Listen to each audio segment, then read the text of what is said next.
This is an SOS out to my driving intelligence community. For the first time on my channel, I'm posting something that I can't figure out, which is kind of interesting. Normally I can figure these things out, but I've got this Briggs Stratton engine. Here's the model number. What's interesting is it says it's Airgap Industries UR671, even though it's a 2 horsepower Briggs Stratton engine. This thing comes off my lawn edger. It was sitting up for a long time. I've never used it. I got it from my neighbor who passed away, sadly. Anyway, I figured out how this thing operates, but I just want to go through what I've done so far, see if there's anybody that's an expert with these small engines and can give me some guidance. And of course, comment down below because there are probably a lot of people who'd like to learn something about these old engines. I've cleaned the gas tank out thoroughly. I've cleaned the carburetor out thoroughly, reattached all the linkages.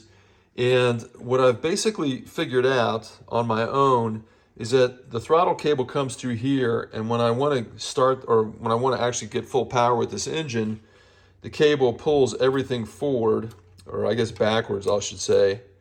And so it's held in this position, if I can get it to hold there. So you can see here the throttle blade is full open, and I've got a linkage here to this vane and also this little spring. Well, it turns out that this is the governor spring and this is the governor, this little vane here. And as the engine is rotating, to prevent it from overrunning or overspeeding, the wind from this thing rotating, these little fan blades, pushes this blade here, and you can see what it does. As it moves, it closes the throttle out, so it limits the amount of airflow, which limits the speed of the engine. Now I put starter fluid in here to try to get it to run. Spark, I guess I'm not getting a spark. Don't know how to test for that. I've actually pulled the wire away and I've rotated this, but I'm not sure if I'm rotating it fast enough to actually get a spark to jump. But what this looks like here is a Hall effect sensor, and there's a magnetic piece on this flywheel here that goes against this sensor. Again, I'm assuming this tells this thing to trigger, and that's when you get the spark.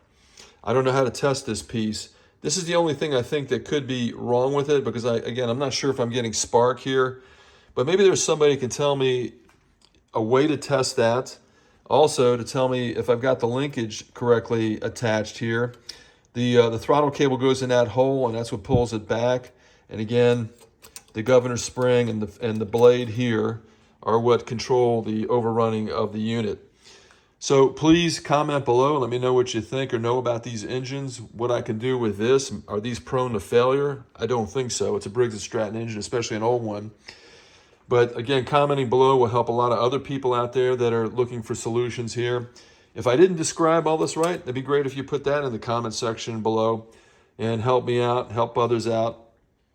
And I may do another video on this if I get enough help on this and get this thing running. Anyway, give me that thumbs up. That'll push it out to other people. See you next time on Driving Intelligence.